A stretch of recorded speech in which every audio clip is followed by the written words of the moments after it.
Fala, torcedor rubro-negro, tudo bom com você? Meu nome é Gabriel Silveira e eu vim trazer para você hoje uma análise do que foi essa temporada do Sport. Eu dividi a temporada do Sport em três partes e aí eu quero compartilhar com você e ver se você concorda, se você entende o meu raciocínio de como foi o início muito bom do time, o auge do Sport no campeonato e a queda. Eu dividi esse ano em três partes e aí eu quero explicar para você o meu ponto de vista. Então eu já peço que você deixe o like, se inscreva, compartilhe, comente. Tudo isso aí ajuda muito a gente aqui no canal e vamos embora. Falando da primeira parte do esporte, o início de ano muito bom. O esporte começou ali no Campeonato Pernambucano e na Copa do Nordeste.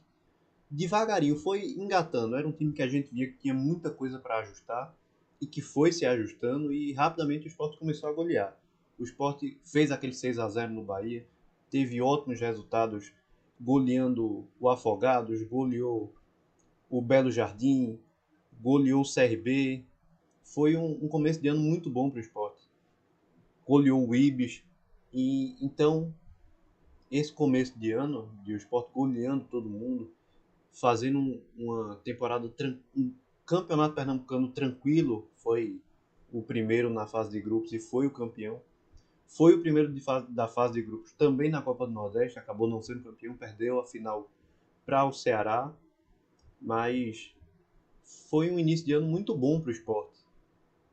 E aí ficou marcado por aquele time que tinha muitas jogadas, era um time muito criativo, que tinha Jubi Cariús pela esquerda fazendo uma dupla muito boa, Jorginho e Love no meio também faziam uma parceria muito boa e que atacava de todo jeito. O Sport atacava tocando pelo meio, atacava cruzando bola, atacava vindo numa jogada pela lateral e tocando para o meio. Era um time que tinha muita variação de jogada e foi a marca do esporte nessa primeira parte.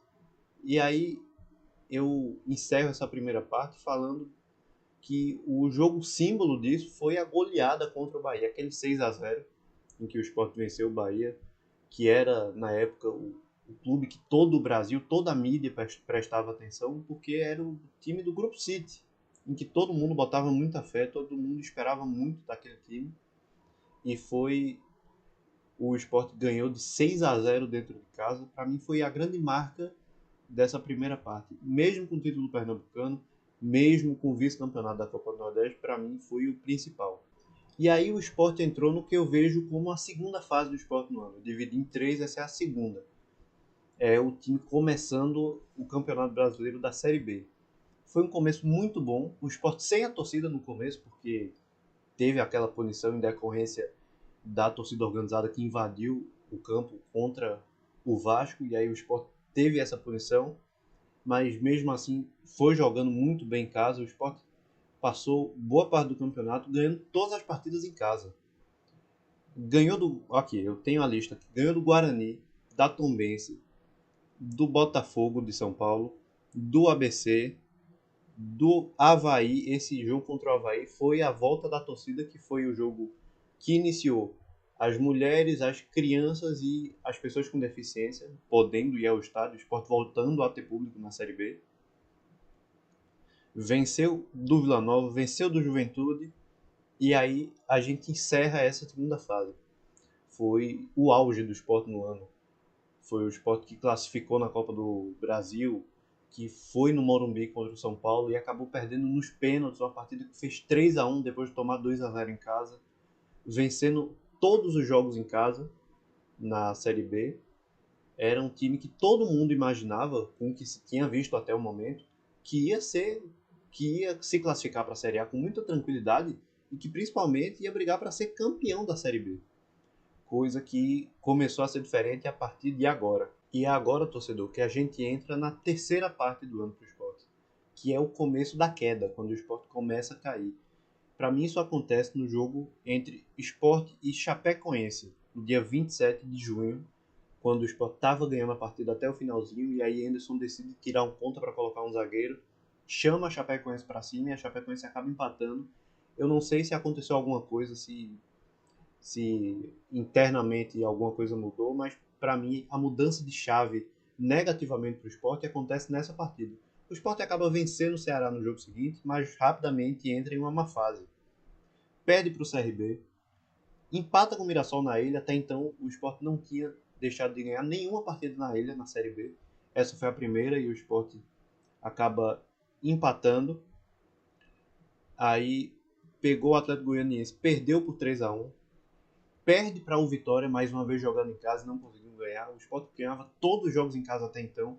Tem 2 resultados que não foram bons dentro de casa, um empate e uma derrota para um concorrente direto, porque o Vitória, que começou a temporada muito desacreditado, a essa altura já mostrava que ia realmente brigar pelo título. E daí para baixo começou a cair. O Sport até ensaiou uma recuperação. Na partida contra o Sampaio venceu o CRB, venceu o Vila Nova e venceu o Novo Horizontino. Essas 4 partidas que o Sport venceu, pareceu que ia recuperar, mas já se percebia que não era o mesmo Sport de antes do jogo contra a Chapecoense, da vitória de 3-0 sobre o Juventude, que para mim foi o último jogo que o Sport fez naquele alto nível que a gente acostumou a ver. Porque eram vitórias muito mais no esforço e na insistência do que na qualidade. Aquele time que o Sport mostrou na primeira e na segunda metade desse vídeo que eu dividi aqui, ele já não acontece mais a partir desse jogo contra o Juventude. Daí em diante a gente já não vê mais isso.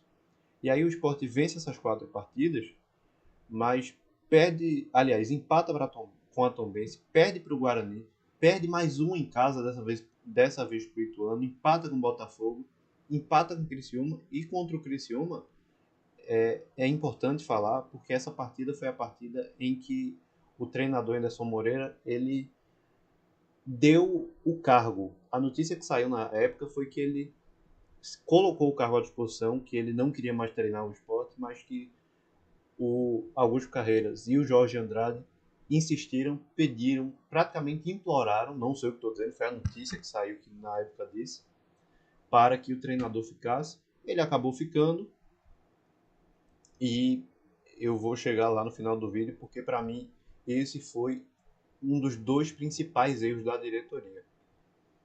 Após esse jogo contra o Criciúma, o Sport venceu o ABC fora. Foi aquele jogo em que Diego Souza estreou e fez o gol no final da partida. 4-0 no Londrina, foi a primeira vez em algum tempo que se viu o Sport realmente dominar o jogo contra o adversário, mandar no jogo, mandar nas ações desde o começo, ter o jogo na mão. E a última vez também, porque depois disso o Avaí empatou com o Sport, a Ponte Preta empatou com o Sport, o Juventude empatou com o Sport. Esses 3 jogos ficaram marcados pelo Sport sair perdendo, levar o gol no começo e reagir, mas não conseguir virar, apenas um empate. Anderson destacou muito durante esse período o poder de reação do Sport. Ele acaba se esquivando desse início fraco de jogo de um Sport que entra desatento e acaba tomando gol no começo, e fala do poder de reação. O Sport vence a Chapecoense na Ilha e chegam com uma partida contra o Ceará muito importante, que o Sport precisava vencer para encaminhar. Já a essa altura da competição, o Sport tinha como encaminhar o acesso vencendo o Ceará. Perdeu para o Ceará, que já não brigava mais por nada. Perde também para o Mirassol na rodada seguinte, um jogo em que o Sport poderia ter sido muito melhor do que foi. Empata com o Atlético Goianiense e em uma partida em casa que poderia também ter ganhado, era uma chance que o Sport tinha de encaminhar. E aí chega na partida de hoje contra o Vitória. O gol do Vitória foi um símbolo de um dos grandes defeitos do Sport na temporada, que foi a falta de intensidade na marcação. Aconteceu várias vezes durante o ano, durante essa terceira etapa do vídeo, de o jogador dominar a bola, olhar para o gol, olhar para a bola, olhar para os companheiros, ver a hora lá no telão do estádio, pensar em qualquer coisa que ele queira e depois chutar, e mesmo assim nenhum jogador do Sport chegar. Hoje o gol de Oswaldo foi assim e já aconteceu outras vezes durante a temporada. O jogador não fechar o espaço, não bloquear o chute e acabar tomando um gol de fora ou da entrada da área é uma coisa recorrente do Sport. O Sport vai para esse jogo contra o Sampaio, assim, jogando o impossível, porque para o Sport classificar, o Sport torcedor está em oitavo e precisa que 5 dos times que estão à frente dele não ganhem a partida para o Sport conseguir se classificar em quarto. Coisa que não vai acontecer, a gente sabe bem, e o Sport jogará a Série B de 2024. Os dois principais erros da gestão do Sport que eu vejo. Primeiros erros são a quando o Juba saiu, e Juba ia sair para o Bahia de todo jeito, não tinha muito que o Sport pudesse fazer. A reposição de Juba foi péssima. Era o craque do elenco, o jogador com melhores números, fazia gol e assistência, tinha uma média praticamente uma participação em gol por jogo. E aí ele saiu, o Sport não conseguiu repor ele, acabou trazendo Peglo, que nem pôde jogar inicialmente, e foi a pior escolha que o Sport podia fazer. Além do que eu já falei, e vou falar de novo aqui, o segundo erro do Sport, da diretoria do Sport, foi não ter mandado o Enderson embora, se não contra o Criciúma, em outras partidas seguintes em que ele demonstrava que aquele time do Sport que jogava bem no começo e no meio dessa temporada não ia voltar mais. Esse time já não existia mais, já não existe mais desde aquele jogo contra a Chapecoense, e a diretoria não conseguiu perceber isso, acreditou que ele conseguiria recuperar o time e isso não aconteceu. Eu estou gravando esse vídeo no sábado à noite e agora há pouco saiu a notícia que Anderson falou para o pessoal do Globo Esporte que ele não continua na temporada que vem no esporte. O jogo contra o Sampaio vai ser o último dele pelo Leão e marca um início muito bom e um final muito ruim por um esporte que não conseguiu subir numa Série B que parecia, pelos nomes que tinha, principalmente em comparação ao ano passado, quando teve Cruzeiro, Grêmio, Bahia e Vasco, muito fácil, e não foi. Poderia ter sido, o Sport poderia ter subido se tivesse feito ajustes pontuais e principalmente se tivesse conseguido repor a saída de Juba e mandado o técnico embora quando deveria ter mandado. E aí chegou no final do ano, não conseguiu vencer do Vitória num jogo em que o Sport não deveria, torcedor, o Sport não deveria precisar vencer do Vitória. O Sport já tinha que estar garantido, como o Criciúma se garantiu hoje. O Sport já tinha que ter o acesso garantido, ou muito bem encaminhado para a partida da 38ª rodada contra o Sampaio Corrêa. Não teve, perdeu para o Vitória e não vai subir. Então, torcedor, eu agradeço a você que ficou comigo por esse tempo. Diz aí nos comentários se você concorda, se você tem algo a acrescentar nessa análise que eu fiz. Deixa o like, se inscreve, compartilha o vídeo, comenta aí embaixo, reforço esse pedido para você. E obrigado. Valeu, tamo junto.